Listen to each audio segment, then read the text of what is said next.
और नजाकत को जो जरूरत है उसको आकाई करीम के हदीस पाक से पहले इस्तिशार पेश करना ये हमारे ईमान का तकाजा है, क्योंकि हर है कौले मोहम्मद कौले खुदा, फरमान न बदला जाएगा, बदले का जमाना लाख मगर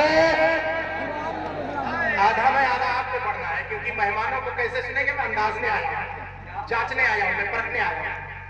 माशाल्लाह मैं मुबारकबादी पेश करता हूं अंजुमन गुलामाने औलिया के जुमला कमेटी के जुमला अफराद, और मैं जानता हूं इन साल कितनी मेहनत इन्होंने किया है, बहुत मेहनतें की हैं, बहुत मशक्कतें की हैं, बहुत सुकून इत्मीनान के साथ बैठे हैं। इंशाअल्लाह ताला वो आया हुआ हमारा अजीम मेहमान, चाहे वो खतीब की हैसियत से हो, चाहे वो शायर की हैसियत से, दोनों हजरात इंशाअल्लाह तमाम हजरात के माबैन तशरीफ लेकर के आएंगे और सैयद अहमद रज़ा साहब किबला बाद में तशरीफ लेकर के आएंगे। अनकरीब हजरत सैयद साहब किबला तशरीफ लाने वाले हैं। बहुत सुकून इत्मीनान के साथ आप तमामी हजरात बैठ करके समाअत करें। मेहमानों को सुन लेंगे तो मोइनुद्दीन अज़हरी ये समझेगा कि आपने हमें भी सुन लिया, क्योंकि आप हमेशा सुनते रहते हैं। और मेरी क्या तफसीस है, आप स्टेज पर देख रहे हैं एक से एक जाबाज खतीब तशरीफ फरमा है, जो आपको हमेशा आपके माहौल को और आपके ईमानी शरारत को गरमाए रहते हैं, ईमानी शरारत आपके माबैन आपके ज़हन और फिक्र और कुलूब में डालते रहते हैं। मौला सिकंदरी अदा फरमाए और मौला तआला मसलक आला हज़रत का पक्का और सच्चा सिपाही बनने की तौफीक अता फरमाए। माशाअल्लाह। देखिए कुर्सियां बहुत कम खाली है अवेश भाई, और आप अपने अमले को थोड़ा सा गर्म कीजिए, क्योंकि अभी थोड़ी देर के बाद कुर्सियां बचेंगी नहीं, और मैंने पीछे जगह खाली करवा दिया है, कुर्सियों का इंतजाम बर वक्त आप कीजिए, बाद में ये ना हो, क्योंकि मैं मुंतजिम भी हूँ। झूम कर दुरूद पाक पढ़े, अल्लाहुम्मा सल्ली अला सय्यिदना सय्यिदना नबीना मौलाना मुहम्मदिन व आलिहि वसल्लम सल्लल्लाहु अलैहि वसल्लम अलैका सय्यदी या रसूलल्लाह सल्लल्लाहु तआला अलैहि वसल्लम लकल हम्दु या अल्लाह वस्सलातु वस्सलामु अलैका या हबीबल्लाह वस्सलातु वस्सलामु अलैका या नबीयल्लाह व अला आलिका व अस्हाबिका या हबीबल्लाह। अम्मा बाद फ़क़द क़ाल अल्लाहु तबारक व तआला फ़ी कलामिहिल बलीग़ वल फ़ुरक़ानिल हमीद। अऊज़ु बिल्लाहि मिनश शैतानिर रजीम, बिस्मिल्लाहिर रहमानिर रहीम। फ़सल्लि लिरब्बिका वन्हर इन्न शानियका हुवल अब्तर।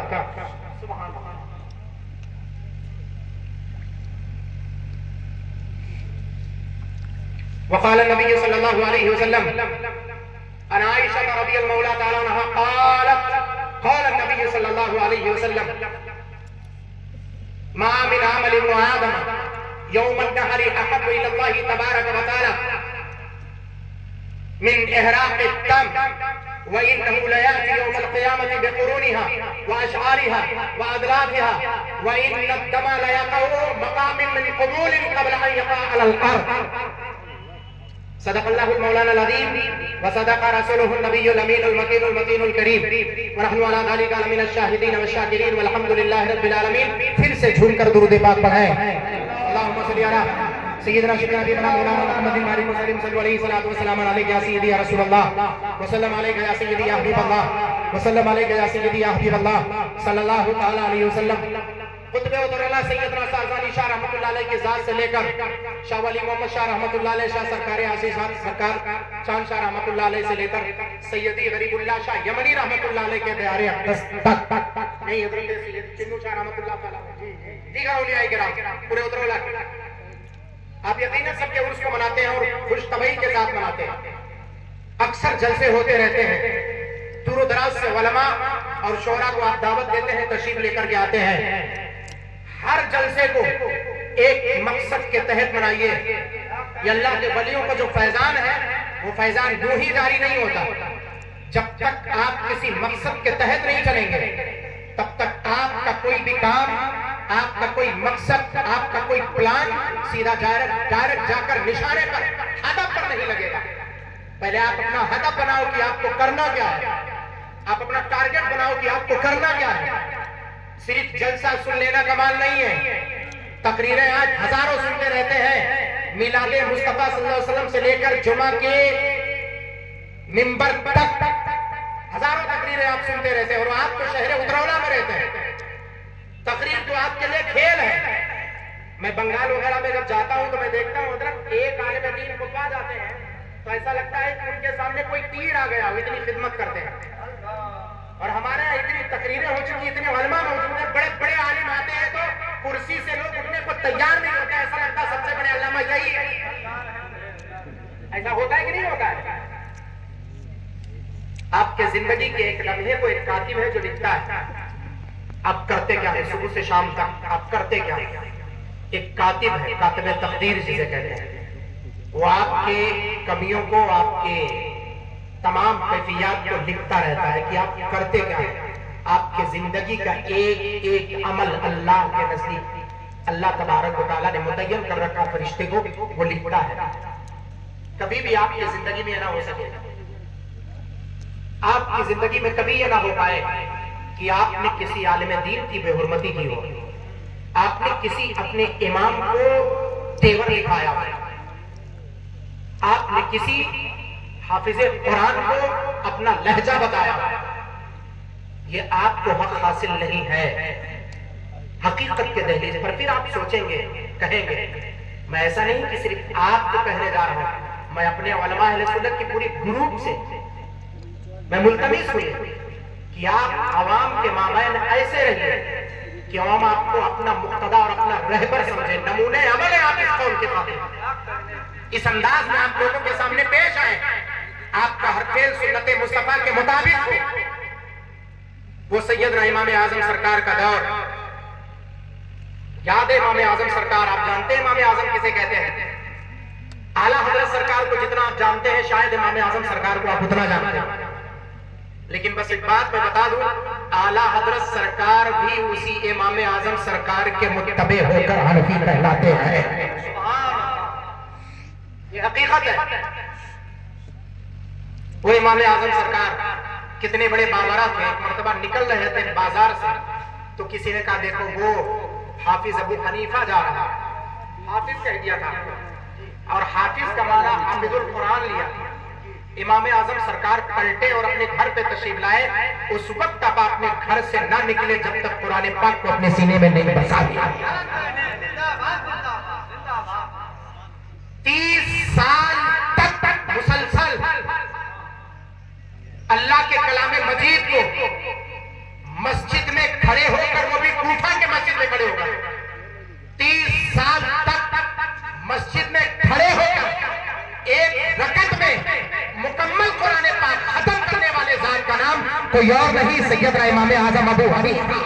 नारे तकबीर, नारे रिसालत, मसलके आला हज़रत कुर्सी मुक़द्दस सैयदना इमाम आजम अबू हनीफा। वो इमाम आजम सरकार का जरा अखलाक की दुनिया में आप कदम रखो मुसलमानों, जरा उलमा अहले सुन्नत से कुछ सीखने की कोशिश करो मुसलमानों। इमाम आजम सरकार ने एक बंदे को कर्ज दिया था। वरा की बात आई तो मैं आपको बता देता हूँ, कर्ज दिया था। कुछ दिन के बाद आपने महसूस किया ऐसा करो क्योंकि शहर उतरौला वाले यहाँ बिजनेसमैन अक्सर बैठे हुए हैं और सब बिजनेस करने वाले, खेती वाले यहाँ थोड़ी आएंगे। खेती करने वाले तो बस इलाके जवार के कुछ घोड़े बहुत होंगे मुश्किल से। और मैं आज किसानों पर बहस नहीं करूंगा, किसानों पर बहस करूंगा जिस दिन 2 घंटे बहस करूंगा और ये साबित करूंगा हदीस पाक से इंशाअल्लाह कि किसान ही की कमाई सबसे अफजल है। और साबित करूंगा मैं किसान ही की कमाई सबसे अफजल है। बिजनेसमैन, ताजिरों, तिजारत करने वालों, अपने आप को वहमो गुमान में न रहो कि 1 लाख रुपया कमाते हैं। वो किसान अगर 1 रुपया कमाता है, मैं मिंबर पर खड़े होकर मोइनुद्दीन नजरी इस बात की गवाही देता हूं, आपके 1 लाख रुपये पर आए मुमकिन है कि 1 रुपया किसान का भारी होता हुआ। लिहाजा मेरे किसानों अगर इसमें हो तो आप मेरा निराश मत हो। 1400 साल पहले मस्जिद नबी में बैठकर मेरे आका ने आपके अमल की तारीफ की है। कभी मौका मिलेगा तो मैं बताऊंगा। आज मेरा मौजू ये नहीं है और वैसे मैं तमहीद बन करके आया। मैं बताना चाहता इमाम आजम सरकार से एक बंदे ने कर्ज लिया था। वो ताजिर थे, इमाम आजम सरकार तिजारत फरमाते कपड़े की। तो एक दिन आपने महसूस किया एक गली से आप निकल रहे और जिसको कर्ज दिया था वो आपके सामने आया, फिर देखा कि दूर इमाम आजम है, फिर वो पलट करके दूसरी गली का रास्ता लेगा, दूसरी गली का रास्ता लेगा कि कहीं ऐसा ना हो कि मैंने कर्ज लिया था और वो दे नहीं पाया हूं और इमाम आजम रास्ते में तलब कर बैठे और मुझे शर्मिंदगी हो। इमाम आजम सरकार ने इसको महसूस किया। इमाम आजम अबू हनीफा नुमान इब्न साबित रज़ियल्लाहु तआला जिनकी तकलीद करते हुए अपने आप को हम हनफी कहलाते हैं, वो पलटे और दूसरी गली से, जिस गली से वो आ रहा था उस गली से गए और दूर से उससे मुसाफा किया, अस्सलाम वालेकुम, करीब आओ मेरे भाई। आया, मुसाफा किया तो आपने फरमाया, क्या तूने जो मुझसे पैसे लिए थे क्या मैंने तुझे माफ नहीं किया, तुझे याद नहीं है? एक होता है माफ करना कि अभी माफ कर रहा हूं, और एक होता है उस पर उसके ज़ख्म को बढ़ने ना देना बल्कि उसका मदावा करना। फरमाते क्या मैंने तुझे पैसे देकर माफ नहीं कर दिए थे, तुझे याद नहीं है? तो उसने कहा हाँ हुजूर आपने माफ कर दिया। कहा आज के बाद मुलाकात के लिए इधर से उधर तुम्हें जाने की जरूरत नहीं। इमाम आजम सरकार, इसको आप समझने की कोशिश करो, इंशाअल्लाह तबारक व तआला ये सारी चीजें आपके ज़हन फिक्र में बैठेंगी। थोड़ी सी गुफ्तगू मैं चाहता हूं, सियासी लोग बैठे हुए हैं तो आखिर इनसे सियासत की बात कैसे की जाए? और वैसे भी स्टेजों से सियासत गायब है, सियासत इस्लामिया गायब है। सियासत दीनिया और सियासत इस्लामिया जिसकी बुनियाद पर इस्लाम जहां तक पहुंचा, जिस सियासत की बुनियाद पर, सियासत दो तरफा है, एक सियासत इस्लामिया और एक सियासत हालिया। फिलहाल की सियासत से इस्लाम का कोई ताल्लुक नहीं है, लेकिन मुसलमानों आपका भी तो सियासत इस्लामिया से ताल्लुक नहीं है। आप भी नहीं जानते कि सियासत इस्लामिया कहते किसे हैं। अब ये बहस में अगर आपके सामने रखूंगा तो आप कहेंगे कि मोइनुद्दीन अजहरी की चूड़ी लगता है ढीली हो गई, इसको कुरान और हदीस से बात करना चाहिए, सियासत की दुनिया में कदम क्या रख रहा है। मैं आपसे पूछूंगा कि प्यारे मुस्तफा सल्लल्लाहु अलैहि वसल्लम के दहलीज अनवर से लेकर उतरौला वालों बहुत हसास मजमा है और बहुत ही बाशऊर मजमा है। मुझे सिर्फ उतरौला वालों इतना बताओ कि प्यारे मुस्तफा के दहलीज अनवर से लेकर खुलफाए राशिदीन से लेकर हम तक इस्लाम हमें कैसे पहुंचा है, हम तक सिर्फ इतना बताओ। सियासत से अपने आप को आरी रखने वालों, सिर्फ इस्लाम ने सबसे ज्यादा फोकस अगर किसी पर किया है तो तालीम पर, और सबसे ज्यादा कमी अगर हमारे माबैन है तो तालीम की। किसकी कमी है? तालीम की कमी है। आने दीजिए, तशरीफ रखें, आप सुकून इत्मीनान के साथ बैठे। मैं जब आपको इशारा करूंगा तो आप नारा लगाएंगे और इंशाअल्लाह तबारक तआला हजरत का इस्तकबाल करेंगे, आने वाली शख्सियत का। आप सुकून से बैठे। क्या आपको नहीं पता है हर मोहल्ले को, हर गांव को कम से कम हर मोहल्ले को 2 आलिम दीन की और जबरदस्त मुत्किन आलिम दीन की जरूरत है? बोलो है कि नहीं है? क्या आपको पता है हर मोहल्ले को कम से कम 2 वकील की जरूरत है? बोलो है कि नहीं है? है कि नहीं है? क्या आपको नहीं पता हर मोहल्ले को, मैं उतरौला की बात बताऊं, हर मोहल्ले को 2 इंजीनियर की जरूरत है? बोलो है कि नहीं है? क्या आपको नहीं पता कि हर मोहल्ले को 2 सहाफी, 2 जर्नलिस्ट की जरूरत है? बोलो है। ये लोग आते कहां से हैं? ये लोग आएंगे कहां? सिर्फ आप इंटर कॉलेज आपने उतरौला में खोल लिया तो आप समझते हैं कि आप वक्त के नंबरदार हो गए। आपने जामिया को खोल लिया, जामिया अली हसन हो, चाहे जामियातुल गौसिया हो, चाहे जियाउल इस्लाम हो, चाहे अनवार मिल्लत हो, आपने खोल लिया तो आप समझते हैं यहीं से सारे प्रोजेक्ट हमारे होंगे, इन जरूरत को पूरा काम करेगा। कितना बड़ा हल्का उतरौला का है और ये मुस्लिम बाहुल क्षेत्र इलाका है, हसास इलाका है।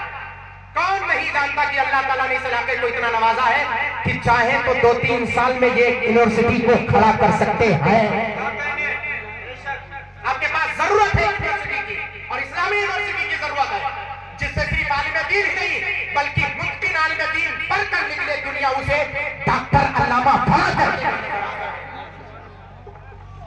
आप खड़े हो जाए और नारा लगाएं। दिलाना चाहता हूं, हुकूमत किसी की भी हो और कैसी भी हो, आपको क्या करना है या आप अपनी जिम्मेदारी को महसूस करें। जब आप अपनी जिम्मेदारी को महसूस करेंगे, उतरौला वालों ये बताओ, हुकूमत हमारा फैसला करेगी कि हमको कब्रिस्तान की जरूरत है? बताओ, हमको ईदगाह की जरूरत है? ये हुकूमत फैसला करेगी या हमारी जरूरत हमें क्या है कि हम फैसला करें? आप फैसला करने वाले बनो कि आपको करना क्या है। जिसे आप 5 साल के कीमती वोट को आप देते हो, आप उससे मुतालबा करो कि जो हमारी असली जरूरत है वो पूरी किया जाए, ना कि हमें कब्रिस्तान की जरूरत है। हमें अपने मुद्दों का ख्याल करना आता है, हमें नमाज पढ़ने के लिए ईदगाहों को बनाना आता है, हम मस्जिद बनाना जानते हैं, हम मदरसे बनाना जानते हैं,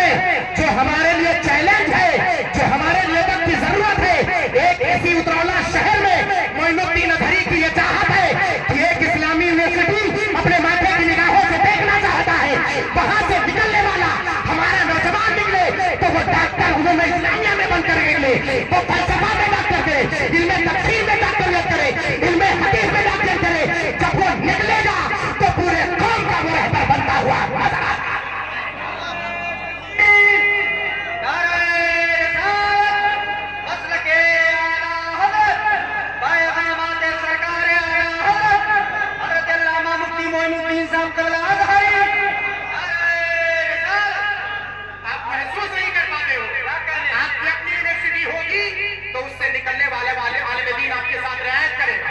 उससे निकलने वाला वकील आपके साथ रियायत करेगा, 50 लाख रुपया अपनी फीस नहीं लेगा।